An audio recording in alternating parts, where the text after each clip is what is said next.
공짜 여론조사를 받았냐, 대가로 김영선 공천을 해줬냐. 사기꾼이라고 나를 공격하니 내가 열 안 받겠어요? 국민의힘이 초토화되겠더라고요. 명세균 씨 말로도 30명 죽일 카드. 이것은 보수 개멸법이다. 자백이에요. 조선일보가 이거를 공개를 안 했다?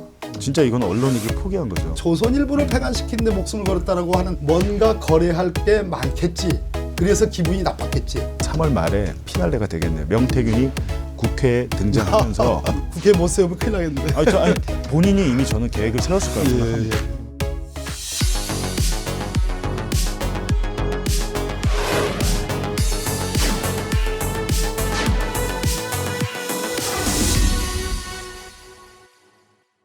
여러분 안녕하십니까? 미디어 알릴레오 변상욱입니다. 이번 주 요주의 기사는 수사권 없다던 검찰, 조기 대선이 닥치자 명태균 수사 급물살입니다. 정치권이 사실상 조기 대선 모드에 들어가자 검찰도 명태균 게이트 수사에 속도를 내기 시작했습니다. 윤석열, 김건희 두 사람의 공천 개입 의혹과 여론조사 비용 대납 및 여론 조작, 주요 국정 사안에 대한 비선 실세의 개입 등이 핵심 의혹이죠. 기사에서는 검찰이 석 달 전만 해도 공직선거법 사건에 대해 수사권이 없다라면서 의지를 보이지 않았다가 갑자기 태도가 달라졌다고 지적합니다. 검찰이 상황에 따라서 태도를 바꾸고 대선에 영향력을 행사하려는 게 아닌지 정치적인 의도를 의심케 합니다. 특히 검찰이 정치적 판단에 의해서 판을 짜는 대로 언론 보도가 쫓아가는 것이 걱정됩니다. 오늘은 명태균 게이트를 다루는 검찰과 언론에 대해서 함께 얘기 나눠보겠습니다.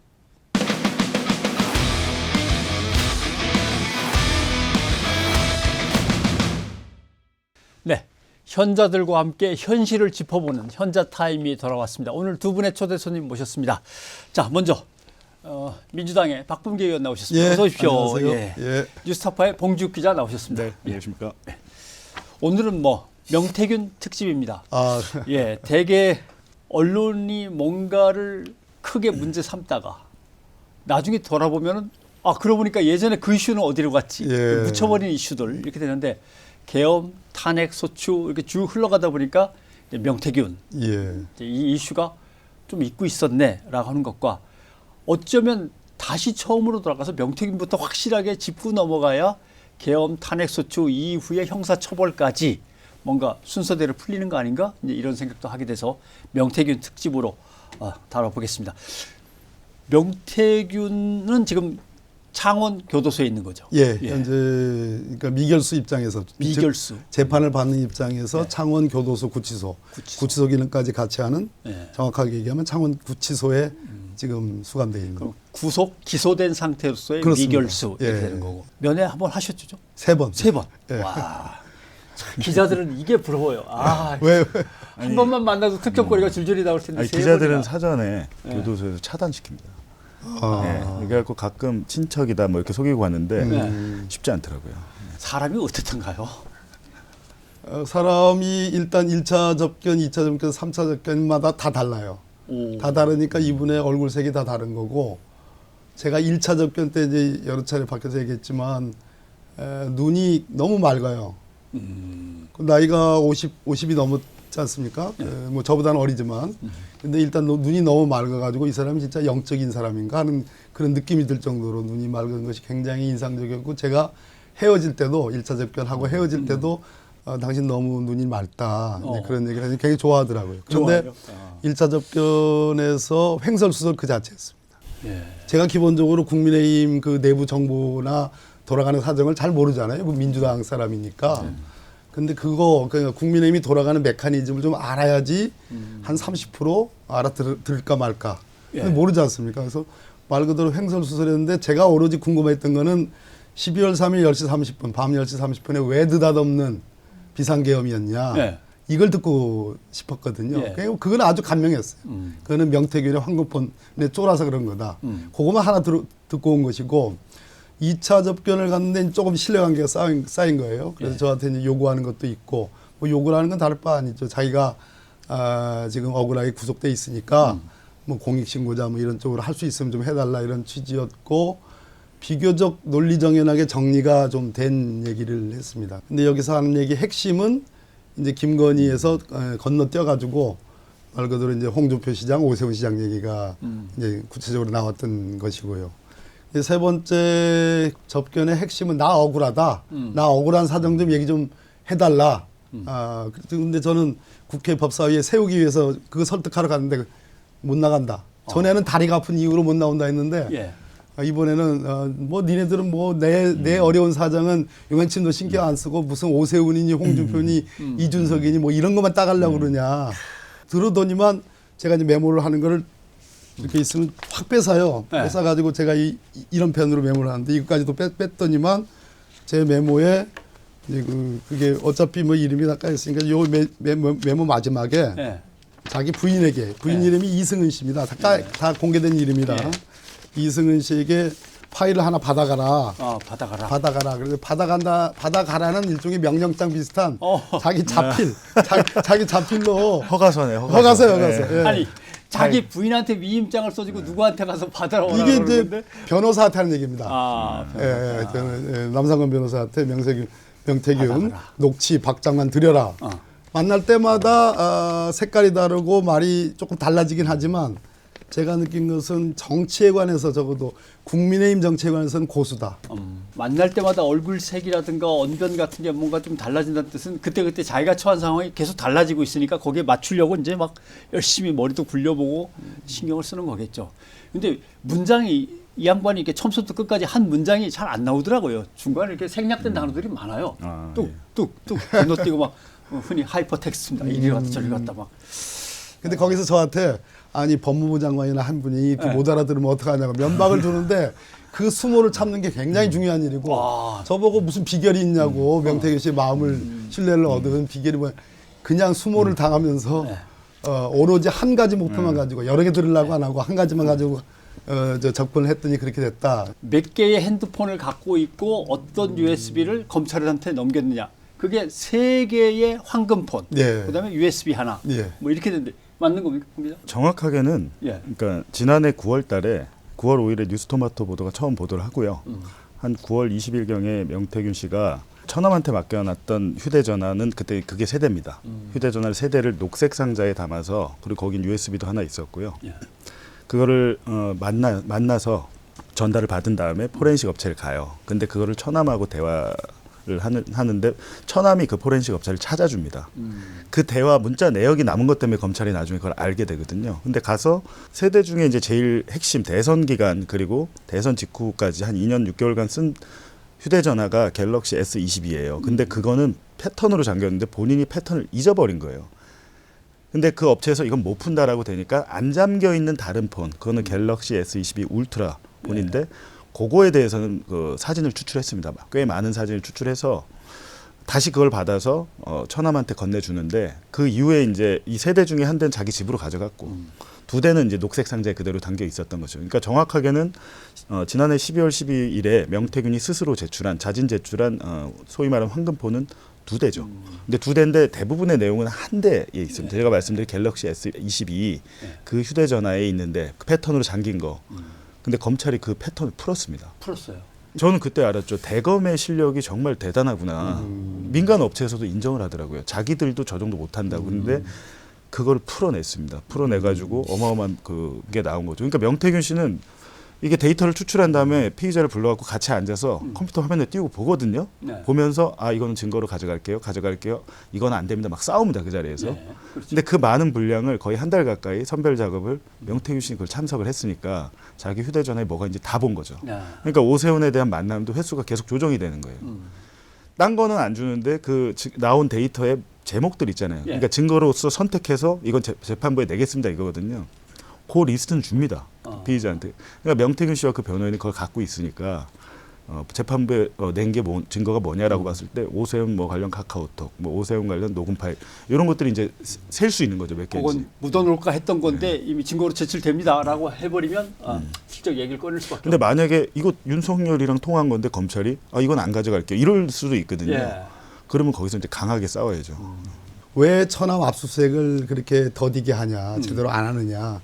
이미 동선 파악이 다 됐으면 처남이 그 소위 황금폰이라는 걸 보관하고 있는 게 드러났는데 예. 어느 정도 추정이 가능한데 10월 31일 날 압색이 들어와요. 처남 집과 사무실에. 그러니까 검사 2명에 수사관 6명, 그래서 8명이 이계조로 해가지고 어머니가 사는 예. 방에 큰 나무로 된 장이 있습니다. 그 장에 이게 문을 열면 까만 구멍이 하나 있어요. 예. 그 육안으로 보입니다. 구멍으로 이제 손을 집어넣으면 손잡이 같은 게 잡혀져요. 그리고 그걸 당기면 예. 이 서랍이 열리는 거예요. 그 서랍이. 예. 그 서랍 안에 지금 봉지욱 기자께서 얘기한 녹색 상자에 담겨 있는 처남은 3개의 그 황금폰이 거기에 있었고 USB 하나가 있었다. 예. 그런데 압색을 하러 나온 검사가 이 서랍을 어떻게 여냐, 이 서랍 안에 뭐가 들었냐라고 묻질 않았다는 겁니다. 심지어 그 처남이 자는 방에 데스크탑이 있고 USB도 거기 몇 개 있는데, 자기 USB가 예. 몇 개 있는데 옷가지를 이렇게 치우면 데스크탑이 보이고 이 USB가 보이는데 그거조차도 안 하더라. 그래서 처남이 생각할 때 이상하다, 이게 이게 철저하게 뒤지면, 그러니까 압수수색 전문가들 같으면 금방 그걸 열어봐라, 금방 발견할 텐데 그거 발견될까봐 콩닥콩닥 했는데 그냥 가더라는 거예요. 그러고 나서 그날 오후에 자기를 소환해가지고 황금폰 어디 갔니라고 검사가 묻길래 자기가 이제 어디다 내다버렸다, 무슨 마찬대교인가 내다버렸다, 그 얘기를 한 거 아니겠습니까? 그래서 이상하다, 왜 분명히 압수수색 검사들이 나왔는데 이것을 철저하게 안 하지 해서 그날 그렇게 조사를 받고 가만히 다음 날 보니까 방송에 증거인멸의 우려가 있다는 의미로 기사가 나가더라는 거예요. 그래서 이것이 저 함정이구나 싶어서 싶어가지고 그 서랍을 여는 방식을 동영상으로 다 찍어 놓은 거예요. 일주일 뒤에. 그러니까 일주일 뒤까지 그 휴대폰, 황금폰은 그대로 있었던 겁니다. 그래서 처남의 얘기는 검사가 정말로 이 황금폰을 가져갈 마음이어서 단단히 뒤졌으면 나올 법했는데 뭐 일부러 그랬는지 어쩐지 모르지만 못 가져가더라, 안 가져가더라. 그런 얘기입니다. 그런 측면에서 황금폰이 검사에게 입수되는 걸 두려워한 거 아니냐라는 측면. 그 얘기를 어제 처남과 이제 부인 이승은 씨가 하는 얘기입니다. 근데 저는 진짜 이해가 안 되는 게, 제가 당해봤잖아요. 저희 집에 9명이 왔거든요. 저희 집에 테라스가 있어요. 좀 넓은 규모의 테라스가 있는데 그 테라스에 먼저 저희 캠핑 장비나 아이스박스, 예를 들면 그런 거 있잖아요. 거기 테라스에 있는 것까지 다 뒤졌습니다. 모든 주방, 그리고 저희 아이들 방, 애들 방까지 싹 털었는데 저거를 못 찾았다는 것은 말이 진짜 안 되거든요. 안 되는 거죠, 그죠? 그리고 그게 처남 집에 있다는 것, 그 녹색 상자가 담긴 쇼핑백까지 CCTV까지 다 검찰이 특정한 다음에 수사 보고서를 만든 게 10월 15일이에요. 지난해. 근데 10월 31일에 압수수색을 한 거예요. 16일 뒤에. 이건 있을 수 없는 일이거든요. 본인들이 굉장히 어렵게 동선 추적을 다 해놓고 16일 뒤에 영장이 청구했다? 그럼 말이 안 되는데 왜 이렇게 했는데, 근데 더 황당한 것은 있었다는 얘기를 저도 이제 그 부인분한테 들은 거예요. 다 찍어놨다 그러길래, 야, 이건 진짜 말이 안 되는데 무슨 그 집이 한 200~300평 돼가지고. 응? 그러고 나서 실제로 이제 뭐 여러 가지 비상계엄이 벌어졌고 그래서 탄핵소추 의결이 됐고 한 뒤에 12월 12일 날 명태균 씨가 이제 변호사하고 상의해가지고 그 황금폰이라는 거 3개와 USB 하나를 임의 제출합니다, 검사한테. 그러니까 일종의 항복선은 비슷한 겁니다. 이미 그때는 구속이 되어 있죠. 그래서 임의 제출해서 검사가 임의 제출에 따른 압수 목록을 교부를 합니다, 변호사한테. 그 당시에 제가 명태균 씨와 남상근 변호사한테 동일날 양쪽에 다 확인을 한 건데, 수사검사 모 씨가 그 임의 제출한 그 황금폰에 대해서 포렌식을 하는데 창원지검에서 문제됐던 선관위가 고발한 정치자금법 위반 사건만 보겠다라는 동의서를 써달라는 거예요. 변호사한테 써달라고 했다는 거예요. 그래서 남 변호사가 써줬다는 겁니다. 그러니까 이 얘기는 아까 말씀드린 것처럼 정말로 이 황금폰에 있는 김건희, 윤석열 또 기타 여권의 뭐 정치인들에 관한 얘기들을 보고 싶지 않아서 뭉갰고 압수수색을 뭉갰고 못 본 척 뭉갰고, 그 뒤에 실제로 임의 제출하니까 그러면 우리는 그걸 안 보고 그냥 창원지검의 강혜경 씨하고 얽혔던 뭐 여론조사와 관련된 뭐 이런 것만 보겠다라는 동의서를 마치 우리 명태균 쪽에서 원한 것처럼 그렇게 동의서를 받아갔다는 겁니다. 명태균 게이트가 지난해 9월입니다, 그죠? 9월 시작되자마자 이제 터진 거니까 6달이 지났는데, 결국 가닥을 잡아보면 명태균과 윤석열, 김건희 사이에 도대체 무슨 일이? 명태균과 여당 사이에는 또 무슨 일이? 명태균과 그 밖에 예를 들면 홍준표 또는 오세훈 시장에서 나가 있는 여권 인사들 지방자치단체장하고는 또 무슨 일이 몇 가닥으로 이렇게 나눌 수가 있는 거죠. 사건의 키포인트를 먼저 좀 정리를 한번 하고 넘어가야 될 것 같습니다. 그냥 큰 틀에서는 예. 윤석열 김건희에 관련해서는 두 개잖아요. 공짜 여론조사를 받았냐. 그게 이제 정치자금법. 정치자금법이고. 예, 그거고 그 대가로 김영선 공천을 해줬냐. 그런 공직선거법. 예, 근데 지금 말씀하신 거는 공직선거법을 안 하겠다는 거거든요. 예. 공천 개입은 우리가 안 할게 선을 긋고 갔다는 건 정말 저게 사실이라면 저건 진짜 그거는 적의 수사 대상입니다. 지금 말도 안 되는 상황인데 일단은 그 두 사람에 대해서는 그게 핵심이고요. 나머지에 대해서는 어느 정도 조금씩 나오고 있지만 결국에는 그 오세훈, 홍준표 다 마찬가지입니다. 여론조사를 대납했잖아요. 이건 공짜는 아니지만 홍준표, 오세훈이 돈을 낸 게 아니고 제3자가 돈을 냈는데 특히 홍준표 시장 같은 경우는 저희가 며칠 전에 기사를 썼는데 대납한 사람이 홍준표와 아무런 관계가 없는 사람인데 박모 씨라고 지금 그분이 대구시 공무원으로 채용이 됩니다. 홍준표 시장이 되자마자. 근데 이거는 저희가 이제 좀 알아보니까 이건 대가성이 있어서 수뢰후 부정처사, 뇌물 혐의가 될 수 있다라는 거거든요. 근데 홍준표 시장이 뭐 계속 부인을 하는데 그 아무것도 없고 그냥 돈만 계좌이체한 사람이 어떻게 대구시 공무원이 됐고 지금도 5급 공무원으로 취직을 하고 있어요. 근데 이 부분에 대해서 이제 수사가 되면 나올 것이고 마찬가지로 저 오세훈 시장의 스폰서 김한정 씨가 이제 김한정 씨 같은 경우는 강혜경 씨와의 녹음 파일이 너무 많습니다. 굉장히 많고 거기서 내가 이렇게까지 다 해줬다 오세훈에 대해서 라고 얘기를 합니다. 했는데 얘가 나한테 지금 뭐 마치 이제 좀 사이가 틀어진 것처럼 얘기하는데 그거는 이제 뉴스토마토 보도 나오고 이 사람이 제일 걱정한 거는 혹시 나나 오세훈에 대한 것도 강혜경 네가 증거를 갖고 있어? 녹음 파일 갖고 있어? 이걸 계속 떠봐요. 너무 궁금하겠죠. 떠보는데 이분은 그냥 단순한 그 후원자가 아니고 사실상 그 비공식 후원 회장인데 이분이 운영하는 사단법인 공생학교가 오세훈 캠프입니다. 여기 이제 뭐 오세훈이 이제 공직에 없을 때는 여기 다 모여 있다가 서울시장 되니까 서울시 산하기관 임원들로 지금 쫙 다 퍼져 있어요. 나가 있어요. 그 정도로 이제 핵심 역할을 하는 분이기 때문에 수사를 하다 보면 이제 선거 자금까지도 이제 들어갈 수 있고 홍준표 시장 마찬가지. 경남도지사 때 뭐 20억 뭐 선거 자금 얘기 나오잖아요. 그것뿐만이 아니고 명태균 씨와 홍준표의 뭐 왼팔 오른팔이라고 했던 뭐 박재기 전 경남개발공사 사장 이분이 사실상 자금책처럼 보이거든요. 이분에 대한 수사까지 가면 이거 굉장히 수사가 커질 수 있다. 그 밖에도 이제 쭉 가면 국민의힘에 대해서 국민의힘은 정말 몰랐냐 이 사람들의 존재를. 국민의힘 아니죠. 국민의힘을 압수수색했잖아요. 국민의힘은 당무감사를 통해서 명태균의 존재, 김건희의 공천 개입설, 그리고 윤석열 선거 때 윤석열에 대한 그 여론조사 조작, 이거 국민의힘이 다 캐치를 하고 확인을 했던 부분이거든요. 근데 이런 부분까지 정확하게 수사가 이루어져야겠죠. 근데 언론에서 바라보는 것과 실질적으로 이게 법적으로 처벌을 받을 수 있느냐 없느냐는 별개의 문제이긴 한데 저는 이제 뭐 이준석이나 이런 뭐 오세훈, 홍준표 이분들은 법적 처벌을 떠나서 본인들이 한 말들이 있잖아요. 근데 그리고 본인들이 다 대권에 지금 나온다는 거 아닙니까? 대통령이 되고자 하는 사람이 거짓말을 한다고 하면 그거는 그 사람에 대한 도덕적인 문제잖아요. 그런 측면에서도 이 사건 정확하게 좀 봐야 될 필요가 있다는 거죠.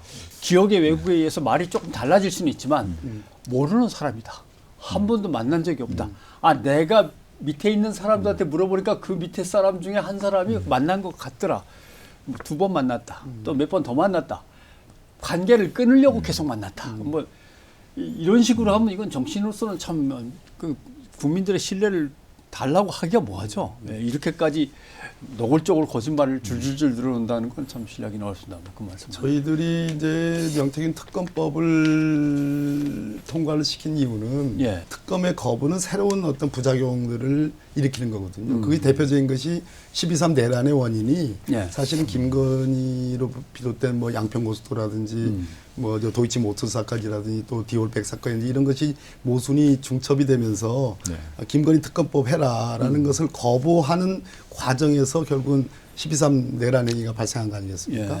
명태균 게이트로 비롯되는 소위 여권 내의 대통령 부부와 여권 내 지도자들 정치인들에 관한 이 비리가 그냥 단순한 비리인 것이 아닌 게 윤석열이라는 사람이 소위 국민들에게 부각된 계기는 국정원 댓글 조작 사건을 수사하면서 알려지게 됐지 않습니까? 그리고 법사위 국정감사 때 나는 사람에게 충성하지 않는다. 그 얘기로 유명해진 거거든요. 그러면서 그 뒤에 가장 중요하게 했던 말이 결국은 여론을 조작하는 공직선거법이라든지 이런 정치관계법 위반 사건이 가장 범죄 중에 악랄한 범죄고 중한 범죄다라고 한 겁니다. 근데 본인이 그것을 한 겁니다. 본인이 저지른 겁니다. 그러니까 결국은 명태균 게이트의 핵심은 윤석열이 그렇게도 싫어했고 증오했던 척결해야 될 거악이었던 소위 공직선거법상의 여론조작 이 부분을 윤석열 부부가 했고 여권의 주요 정치 지도자들이 했다는 거, 명태균을 중심으로 했다는 거, 이것이 다 연쇄적인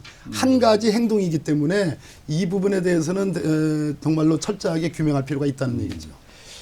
근데 저는 검찰이 왜 공직선거법을 수사하지 않겠다. 약간 짐작이 되는 게 뭐냐면요. 만약에 이제 대통령의 같은 경우에는 재임 중에는 그 공소시효가 멈춘다는 게 이제 학계 정설이잖아요. 그래서 이제 만약에 파면이 선고가 되면 윤석열에 대한 공직선거법 공소시효는 6개월이 남았다는 게 이제 헌법학자들의 견해거든요. 근데 그렇게 되면 만약에 공직선거법으로 공천 개입을 한 게 맞아. 그래서 너가 공직선거법 위반을 했어라고 해서 만약에 그러니까 법원에서 벌금 100만 원 이상의 형을 받으면 국민의힘이 심각한 일이 벌어지죠. 지난 대선에 국민의힘이 선거보존금, 그러니까 선관위에서 받은 돈이 보전금이 397억입니다.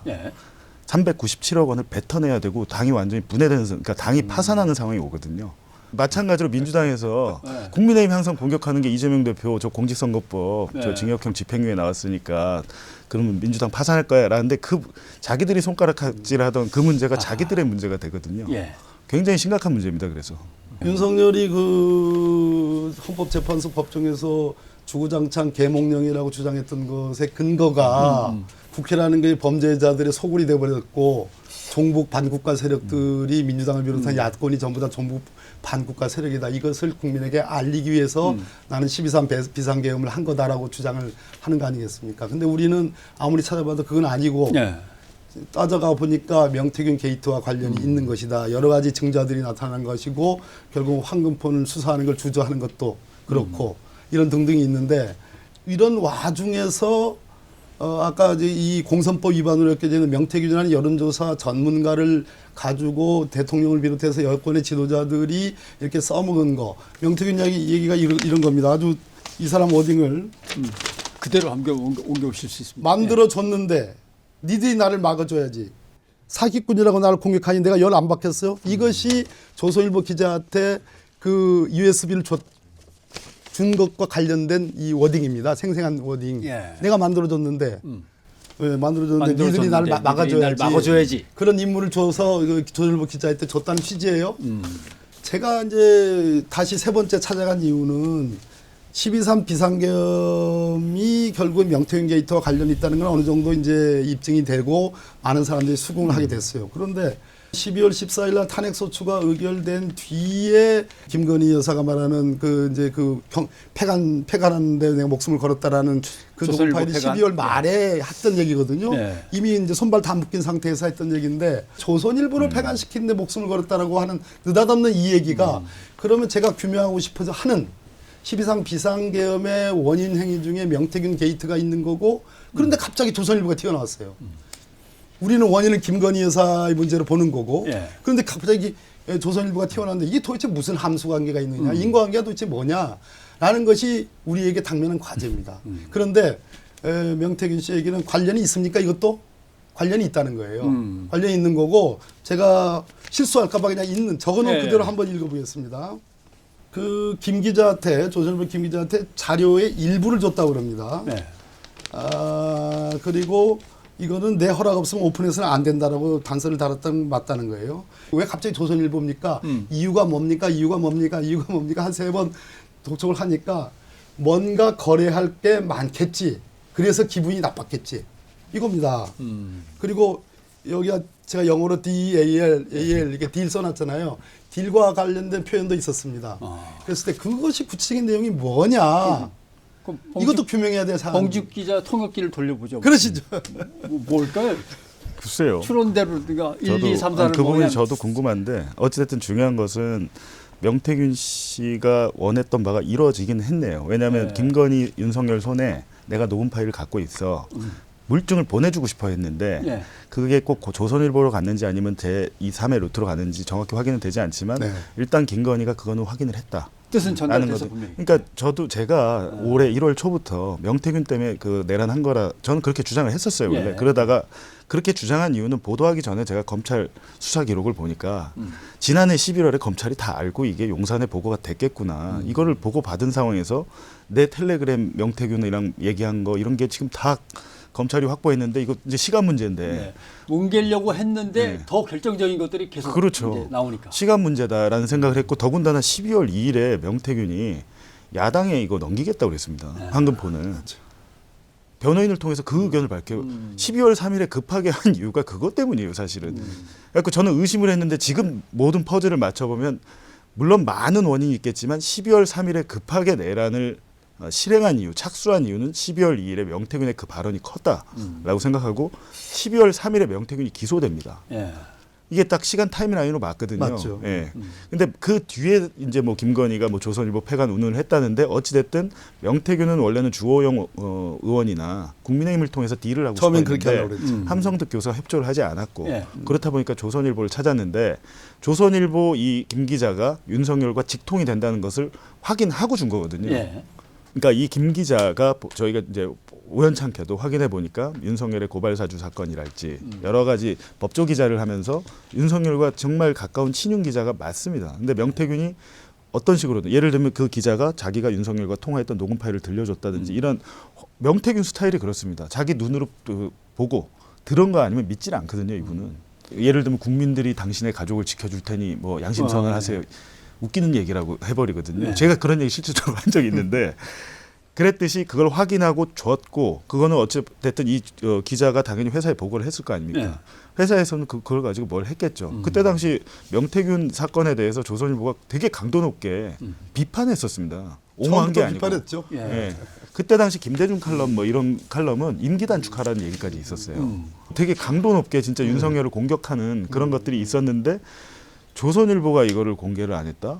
진짜 이건 언론이길 포기한 거죠. 뭐 당사자의 허락을 받지 않았다? 제가 항상 얘기하는 게 그러면 2016년에 최순실 의상실 CCTV TV조선이 그렇죠. 공개했는데 예. 그거는 최순실한테 허락 받고 한 겁니까? JTBC가 태블릿 맨 처음에 폭로해가지고 팡 터졌다가 그 다음에 결정적으로 또 TV조선이 의상실 영상을 팍 치고 나가면서 트리거가 됐죠. 근데 완전히 그때 뭐. 당시 그 영상의 촬영은 터뜨리기 1년 전에 촬영된 거거든요. 굉장히 오래전에 촬영해서 갖고 있던 건데 네. JTBC가 터뜨리니까 아차 싶어가지고 뒤늦게 이제 합류를 한 건데 그때 최순실한테 허락받지 않았잖아요. 그렇죠. 공익적인 목적이 있으면 해도 되는 건데 야, 저 파일을 가지고 보도를 안 해?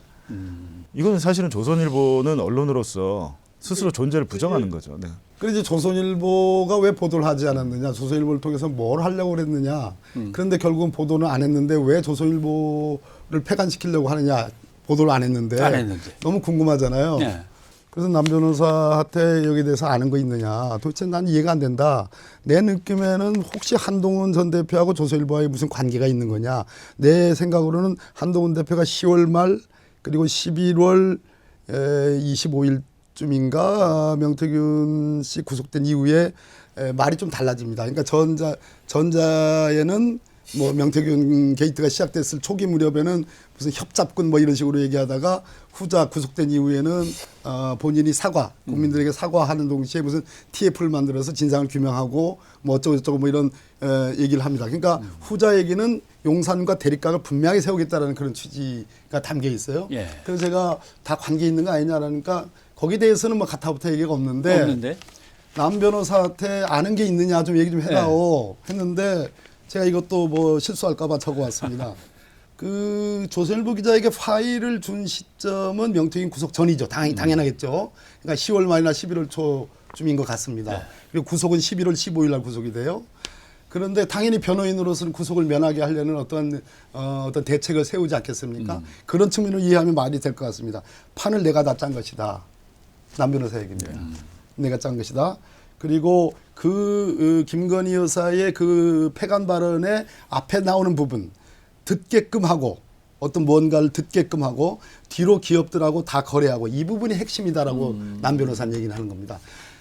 답답해서 죽겠습니다. 얘기 좀 해주세요. 근데 안 해줘요. 김건희 씨 쪽에서는 막다른 꽤나 설득을 열심히 하고 뭔가 다 지우거나 없애거나 갖고 오라고 했을 것 같은데 조선일보가 뭔가 딜을 하다 보니까 조건들이 안 맞아갖고 어긋났든지 그러니까 조선일보 폐간 이런 얘기를 꺼낸 건지. 너무 궁금하죠 지금. 예. 그래서 아니 도대체 이게 딜이라 하면 뭐가 그 한 달 사이에. 뭐가 있을까요? 딜이라 하면 명태균 씨 얘기는 그냥 일종의 이그샘플 예를 들어서 라는 느낌이었어요. 그렇게 예. 표현을 쓰지 않았는데 조선일보 출신 국회의원이 3분 있잖냐, 3명 있잖냐 라는 얘기도 했었습니다. 아무튼 조금씩 간격을 좁히면 명태균 씨가 구속된 게 11월 15일이에요. 예. 청구가 13일날 청구되고 그리고 10월 말쯤에 이 파일이 김 기자한테 전달됐으면 보름 사이에 그렇죠. 있었던 일들이 이겁니다, 이게. 뭔지는 모르겠지만 근데 명태균 씨의 머리 돌아가는 걸로 봐서는 상당히 좀 획기적인 아이디어가 나왔을 가능성도 있긴 있어요. 근데 조선일보와의 거래는 김건희와 두 사람의 문제이기 때문에 네. 명태균이 사실은 김건희와 연락이 직접 안 되기 때문에 기자를 통한 거거든요. 그렇죠. 아니면 명태균이 누굴 통해서 이런 조건을 한번 제시해봐. 뭐 또 간접적으로 또 들어갔을 수는 있는데 의견이. 참 어렵네요. 어려운 거는 일단 제껴놓고 이제 네. 좀 쉬운 걸로 가보겠습니다. 쉬운 걸로. 하나 여쭤볼 예. 것은 이게 수사 자체가 명태균이 창원 교도소 구치소에는 있지만 창원지검이 담당할 지금 문제가 아니잖아요. 지금 봉 기자도 처음부터 설명한 사실. 걸 보면. 네. 근데 창원지검에 갔다가 놓고 거기서 만지작만지작하면서 뭔가 상황이 어떻게 돌아가나를 검찰은 기다렸겠죠. 당연히 그렇죠. 예. 예. 그거를 처음부터 수사과죠 아마 예. 수사과로 보냈다는 것은 수사 의지가 없고 아니면 굉장히 예민한 사안이기 때문에 왜냐하면 명태균이라는 사람이 적어도 경남 일대에서는 이거 명태균 게이트가 터지기 전에도 꽤 유명했던 사람, 예. 꽤 유명. 그러니까 이것이 좀 지역적으로 굉장히 민감한 사건으로 보고서 수사과한테 그냥 밀어놨는데 나중에 명태균 게이트가 터지니까 이제 수사팀을 급거 만들었고 그걸로 뭐 택도 없는 얘기다. 이것이 중앙지검에서 해야 될 사건이지 창원지검에서 감당이 되겠냐 하니까 울산에서 파견되고 뭐 부산에서 파견해가지고 소위 11명의 팀을 만든 거 아니겠습니까? 그 11명 중에 명태균 씨가 말하는 친윤 검사들 3명이 있다는 거예요. 칼잡이 3명이라고 표현을 합니다. 예. 지금 서울중앙지검으로 그대로 딸려온 그럼 이지영 차장인가 아마 그 선수를 포함한 그런 팀인데 결국은 이것이 이제 윤석열 파면으로 이어지는 이 국면에서 창원지검에서 서울중앙지검으로 보냈다는 것은 총장의 뜻에 따라 온 것이고 명태균 씨 말에 의하면 그것은 절대로 이 수사를 통해서 검찰이 그냥 이 대선 국면에 그냥 보내지 않는다. 그냥 보내지 않고 자기들이 칼잡이 노릇을 하면서 대선에 영향을 미치려고 하는 것이다. 그중에 한 명 거론되는 사람이 이제 한동훈 전 대표다. 여기까지는 제가 명태균 씨한테 이제 들은 얘기인 거죠. 명태균 씨한테 예. 들으신 얘기. 예. 대부분의 관계자들이 수도권에 살기 때문에 중앙지검으로 보낸다는 게 이제 창원지검의 설명이었는데 예. 이 관련자들은 원래 여기 살았습니다. 수도권에. 창원에 있다 이사 온 건 아니잖아요. 그렇죠. 말도 안 되는 얘기를 한 거고 제 생각에는 아마 저희가 1월 달에 검찰 수사 보고서 대폭 공개하지 않았으면 덮으려고 하지 않았나라는 의심이 좀 들어요. 왜냐하면 그 파견 검사들을 복귀시켜갖고 배치까지 다 한 상태였거든요. 근데 그거를 중단하고 중앙지검으로 지금 수사팀을 보낸 겁니다. 그런 상황이기 때문에 뭔가 그러니까 끝내는 작업을 하려다가 좀 일이 스텝이 꼬이지 않았나 이런 생각은 들고요.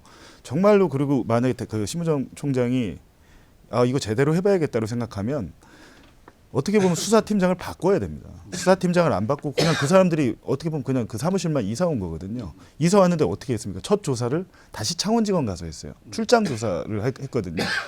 근데 되게 복잡한 건 명태균 씨 재판은 또 창원에서 하잖아요. 거기에 수감돼 있잖아요. 예. 구속돼 있는데 중앙지검에서 하면 매번 할 때마다 창원지검 가서 수사를 할 거면 왜 온 겁니까? 그러니까 그렇죠. 예, 굉장히 그냥 형식적으로 어떻게 보면 약간 시간 끌기 파면 뭐 때까지 좀 끌어보자. 지금은 약간 그런 모양새 근데 아닌가요? 아마 또 꺼내야 되겠네요. 이 기자들이 굉장히 힘들어요. 요즘 막 국회의원들이 취재를 하고 막 취재를 하고 막 직업의 위기. 기자회견을 막 해버리니까 국회의원들이 우리는 막 기사 쓰느라 힘든데 그 말로 그냥 그때 즉시 하니까 다 얘기해버리니까. 기자들이 힘듭니다. 아 굉장히. 그렇군요. 예. 제가 그러면 지국군을 지금 생태계를 침해하고 예, 주로 이제 오세훈 시장 관련된 조사를 이제 저한테 얘기를 하는 건데요. 예. 오세훈 시장이 집에 가야 되지 끝내놓고 왔다. 거의 다 입을 열었다. 이게 이명태균 씨 얘기입니다. 예. 굉장히 센 얘기죠. 예, 센 얘기니까 그럼 홍준표 시장은 어떻게 되는 거냐? 황금폰에 있는 군데군데 있는 얘기들이 그것만 가지고서는 사실을 확정하기는 어려울 것이다. 그래서 결론적으로는 자신의 진술이 보충이 돼야 된다. 보충이 돼야지 그것이 일종의 그 얼개가 만들어지고 그를 통해서 새롭게 어떤 사람을 추가로 뭐 통화 내역을 압수수색을 한다든지 그런 어떤 문제 의식이 생기는 거 아니냐 하면서 지금 검찰이 아직 뭘 몰라라는 표현을 쓰는 걸 봐서는 이 부분에 대한 수사가 어떤 틀이 만들어져서 수사 착수했다라고 철저하게 착수했다라고 보기에는 아직 좀 이른 것 같습니다. 네, 아마 명태균 씨는요. 지금 계속 법사위에 나오라고 하잖아요. 나오고 싶은데 참는 걸 겁니다. 왜냐하면 이분 되게 정치적인 계산이 빠르잖아요. 본인 뭐 안 좋게 얘기하면 정치 브로커고 좋게 얘기하면 선거 뭐 컨설턴트인데 김종인 위원장이 어쩌됐든 사로잡을 정도로 예, 나름대로 그 논리도 있고 어떻게 사로잡았는지도 나오더라고요 진술에 자기가 김종인이 어떤 얘기를 했더니 깜짝 놀라면서 야 너 그거 어떻게 알았어? 그거 아무나 알 수 없는 건데 그럼 내가 너 인정해 뭐 이런 대목이 있는데 4월달에 국회 열립니까? 4월에 열리기 어렵죠. 어렵죠. 그럼 언제 열립니까? 4월에 안 열리면? 대선 끝나야지. 예전에 보면 대선 끝나고 한 달 뒤쯤에 열렸어요. 대선 그렇다면 이제 국회가 언제까지 뭐 전체 법사위 전체 현재 3월 거의 말쯤까지는 지금 그러면 그때 나갈 겁니다. 아, 예, 자기의 몸값을 최대한 부풀리고 있는 계산을 하고 있을 겁니다. 반드시 나올 겁니다. 제가 볼 때. 바람도 저는 한번 이제 쐬고 싶을 거고. 스톡홀름 증후군이라는 거 아시잖아요. 예. 인질로 잡혀 있는 피인질범이 인질자가 동질감과 인질범에 공감을 대해서 키워가는 거죠. 제가 일종의 명태균 씨를 1차, 2차, 3차 접견하면서 그리고 어제 한 10여 회에 걸쳐서 어제 그저께 그 부인과 통화하고 차남과 통화하면서 이런 느낌이 들었습니다. 그러니까 명태균 씨를 우리가 그냥 게이트의 주인공으로만 볼 거냐라는 제 자신의 이제 의문이 들었습니다. 예. 제가 명태균 씨에 대해서 나름 평가를 합니다. 지금 1차, 2차, 3차를 하면서 이 사람이 구사하는 언어라든지 또는 비유력이라든지 그리고 정치를 정확하게 보는 그런 것은 굉장히 특출난 면이 있어요. 여론조사를 통해서 선거파를 움직일 수 있다는 그런 가능성이 있다는 건 다 알아요. 다 알죠. 다 아는데 감히 그것을 시도한 사람은 없는 겁니다. 근데 이 사람은 한두 차례가 아니라 수십 차례, 수백 차례를 시도를 한 거예요. 그리고 그 시도를 하는 기저에 정치적인 현상들에 대해서 특히 여권에 뭐 저거 처음 보자마자 난 좌파 싫어해 오지 마. 딱 이랬어요. 자기가 오케이 가지고 갔는데 그런데 이 사람을 이렇게 여러 차례 만나면서 지금 현재 이 사람과 관련된 본질은 본인이 직접 본인의 계좌나 이승은 씨 부인 계좌에 꽂힌 돈은 없습니다. 그건 검사도 인정을 해요. 그러니까 굉장히 가난하게 살아요. 그래서 결론은 뭐냐? 우리가 명태균의 게이트를 보면서 저는 물론 처음에는 당연히 국회 세워가지고 진짜 뭐 온 국민이 다 시청률 한 20%좀 나오지 않겠습니까? 거기서 진짜 이 난상 포격을 해가지고 뭔가를 하나 끄집어내겠다는 그런 생각이 없지는 않았는데 만나면 만날수록 이 게이트의 본질에 접근하기 위해서는 명태균이라는 사람을 좀 이해하고 그 사람이 지금 현재 답답해하는 국면 이것이 도대체 구속감입니까? 소위 반땅이라는 것, 세비 반땅이라는 것은 내가 일한 것에 대한 대가고 그 다음에 내 개인적으로 꽂힌 돈은 없는 것이고 나머지는 내가 일품 팔아가지고 선거 그 업무를 내가 가져온 그것에 대한 대가인데 예, 그러면 내가 이렇게 가난하게 살겠습니까? 라는 그 항변에 대해서도 우리가 좀 이해할 필요가 있다는 생각이 듭니다. 취재에서 그러니까 내재적 접근이라고 하는 거죠. 그 사람과 취재에서 내재적 접근. 예, 아울러서 어우러지면서 조금씩 이해도 하고 그 대신 속마음을 다 읽은 다음에 또 그 사람의 문제점을 또 지적하고 뭐 이런 이제 내재적 접근. 근데 이제 내재적 접근을 해야 될 부분이 하나만 더 짚어. 결국은 지금 우리가 거론한 이름들 뭐 오세훈, 홍준표, 이준석도 가끔 나오고 결국 한동훈도 가끔 나오고 다른 여권주자들 이름이 계속 이제 등장하기 시작하니까 일단은 검찰이 하면서 흘리는 거다라고 하는 문제가 하나 있고 두 번째는 흘리는데 뭔가 선택적으로 흘리는 것 같다. 한동훈 빼고 나머지 사람들이라든가 뭐 세간에서 의심을 많이 하는 부분이죠. 선택적으로 다음 차기 대권에 어느 쪽을 비중을 실어야 될까를 생각하면서 나머지 것들을 흘려주는 거 아니냐. 봉 기자는 어떻게 보십니까? 지금 뭐 오세훈 시장 관련 조사가 예. 시작이 됐거든요.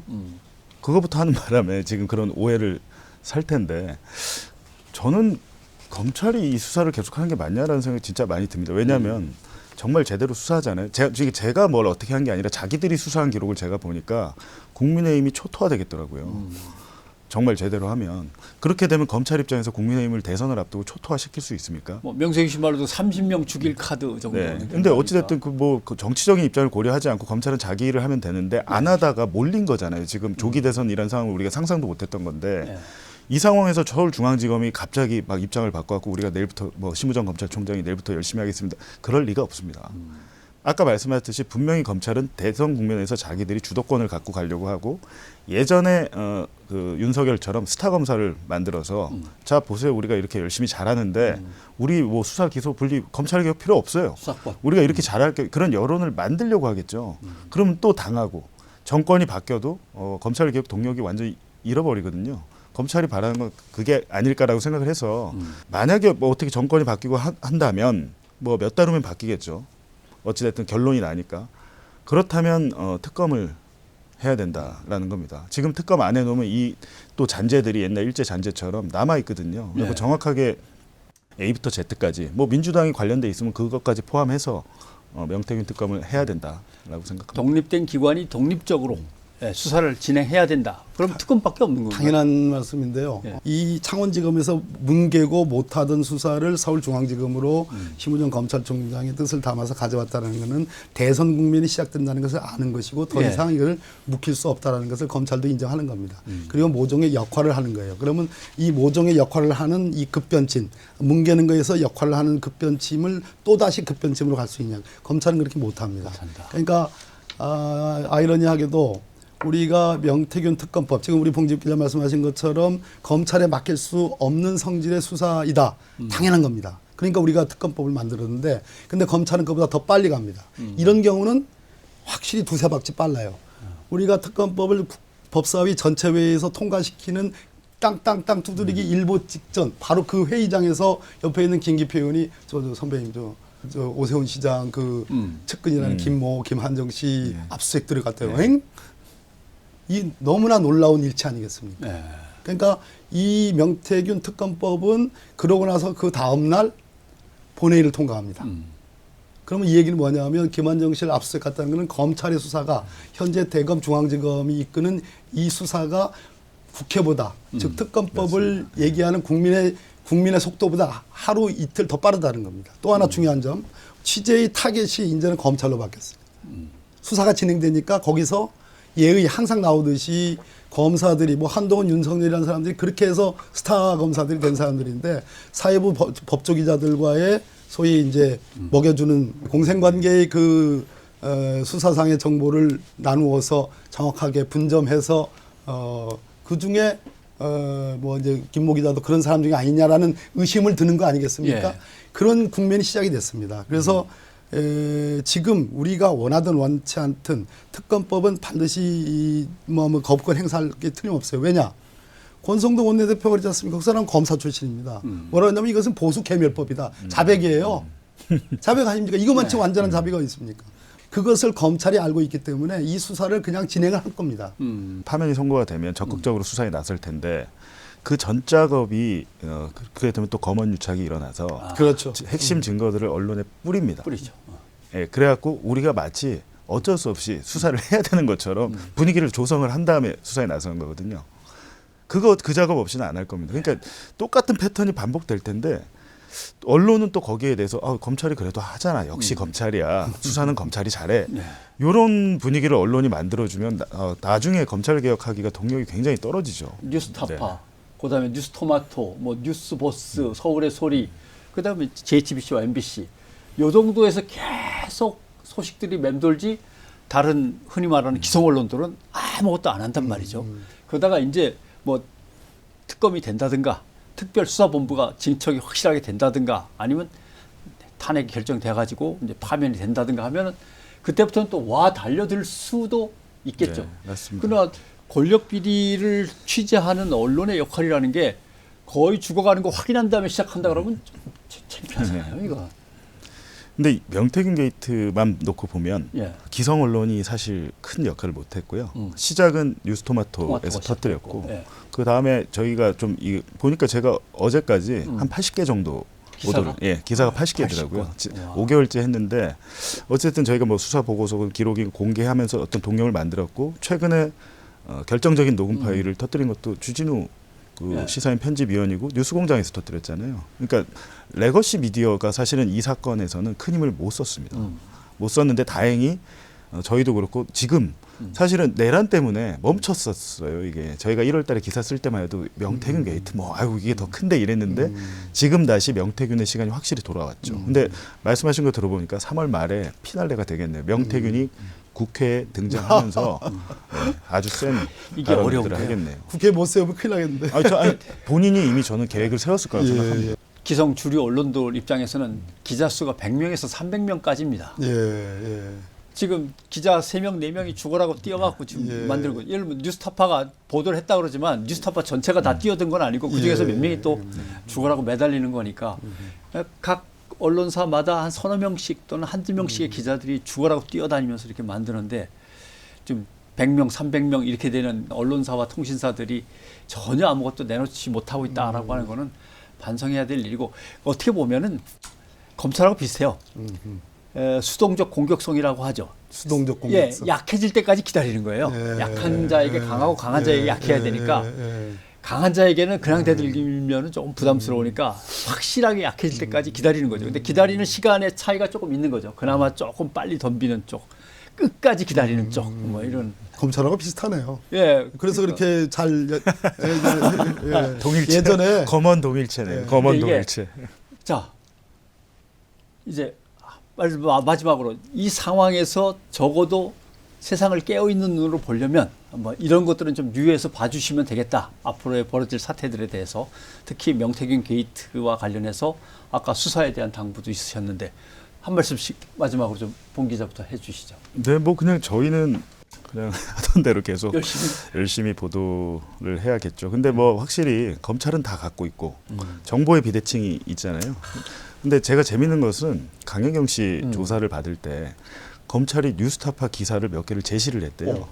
수사 보고서로 만들어서 그걸 기반으로 질문을 하더라. 뭐 대선 때 여론조사 수치 조작 이런 것들을 하더라. 이런 게 있더라고요. 그러니까 검찰도 나름대로 뭐 저희가 항상 비판은 하지만 대부분의 검사와 수사관들이 정상입니다. 그리고 특히 창원지검의 그 수사 보고서를 보니까 제가 여태까지 대장동 기록이고 뭐 대북송금 기록으로 많이 봤는데 수사 보고서 정리를 굉장히 잘했는데 검찰 주사보이신 분, 주사보이신 분, 그 여자 박모 수사관이 있는데 이분은 거의 탐사보도 수준으로 수사 보고서를 작성을 해놨더라고요. 그래갖고 저희가 수사 보고서 4개를 그분이 작성하신 거를 공개했습니다. 제가 딱 느껴지는 것은 일선에서는 이렇게 열심히 하려고 하는데 예를 들면 이겁니다. 제22대 총선에 명태균이 뭐 개입한 정황 확인 제목이 이거예요. 수사 보고서에. 왜 그렇게 썼겠어요? 근데 내용을 보면 김건희가 개입한 정황을 확인한 거예요. 내용을. 자기들도 머리를 쓴 겁니다. 거기서. 이거를 제목을 김건희 개입 정황 확인이라고 하면 결재가 나겠습니까? 그걸 피하려고 이 사람들도 굉장히 노력을 했구나. 그리고 8명의 검사가 그 압수수색 필요하다고 수사 보고서에 연서명을 했잖아요. 그거 굉장히 이례적인 일인데 이 평검사들은 나름대로 노력은 했고 기록은 남기려고 했다. 뭐 물론 저희가 알 수 없는 또 어떤 못된 짓을 했을 수도 있지만 그런 것들을 봤을 때 제대로 이거는 결국에는 그 정유미 창원지검장 이 사건 솜사탕이라고 부풀려진 뻥튀기 됐다고 그런 말을 어떻게 기자들한테 합니까? 그리고 자기가 오늘 기사 쓰지 마세요. 오프 더 레코드 하면 기자들이 종입니까? 근데 그게 한 줄도 안 나왔어요. 안 써요. 그래갖고 제가 라디오에서 얘기를 했어요. 정유미가 이런 얘기를 했다더라. 그리고 특활비가 없어서 수사를 하기 힘들었다. 이 사건 작년에 있었고 특활비 삭감은 올해부터 있었던 건데 말도 안 되는 논리를 얘기하는데 그 얘기를 듣고도 기자들이 또 쓰지 않는다. 완전 길들여진 거 아닙니까? 그러니까 우리가 결국에는 검찰을 많이 욕하지만 저는 언론 저도 그렇게 다 잘했다고 생각하지 않습니다만 우리 언론이 문제예요. 사실은 검찰의 힘은 검찰은 말은 하지는 않잖아요. 브리핑 외에는. 공식적으로 국민들하고 검찰의 접점은 없습니다. 근데 그 접점을 만들어준 게 언론인데, 그러니까 우리가 기사를 잘 써야 되는 거죠.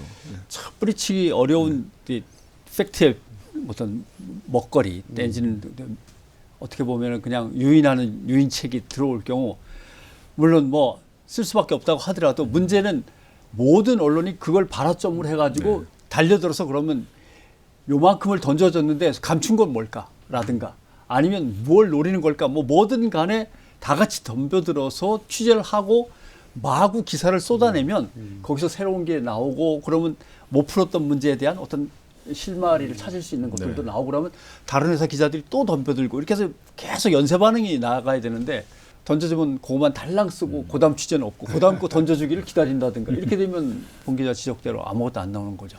아 그렇게 얘기했는데도 그때는 쓰는 언론들이 하나도 없었군요. 그 정유미 근데 제가 또 라디오에서 얘기하니까 그 기자들 또 다 받았어요. 뒤집어진 거예요. 누가 이거를 봉지욱한테 얘기했냐 해가지고 색출 작업에 들어갔다면서 이제 그 저한테 알려준 기자가 당분간 연락 못 하겠다고 그러더라고요. 야 지역계 이 기자단도 정말 심하구나.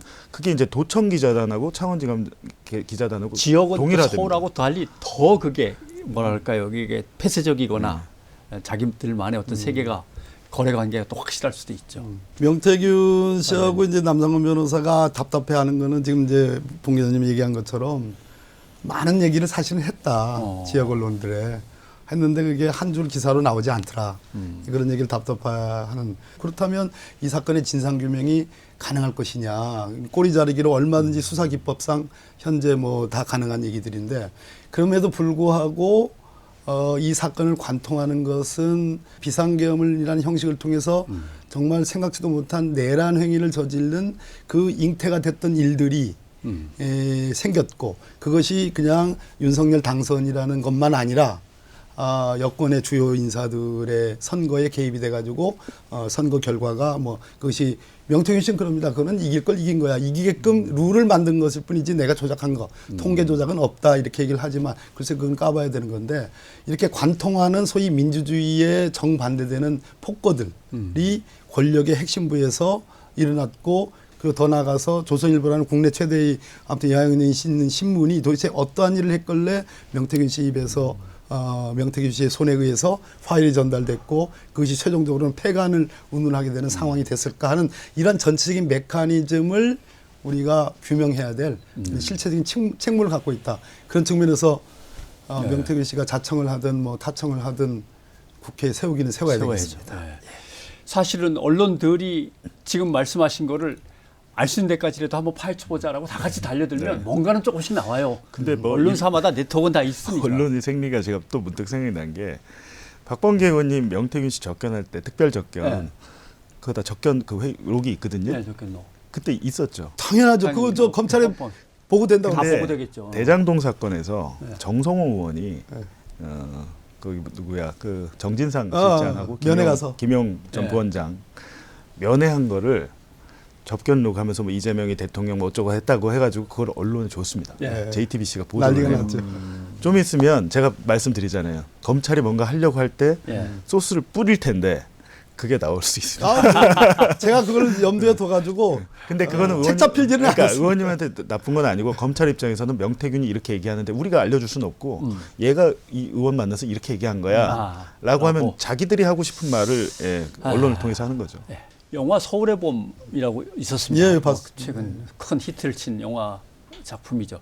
그 이제 배경이 된 12.12 때를 보면 기억을 되살려 보면 계엄사령관이 체포됐다는데 그다음에 뭐 무슨 일인지는 모르지만 계속 계엄이 확장돼 가고 있고.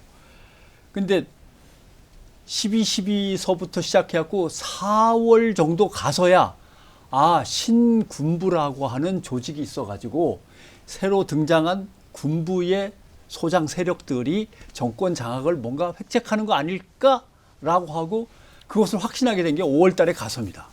그러니까 결국 국민들은 아무것도 모른 채 쿠데타 세력이 쿠데타를 일으켜서 계엄사령관을 체포하고 다 언론사를 장악하고 준비해서 심지어는 5.18까지 갈 때까지 거의 실체를 몰라요. 실체를 모르는 거예요. 그냥 깜깜하게 앞을 보고 그냥 멍하니 있었던 거죠.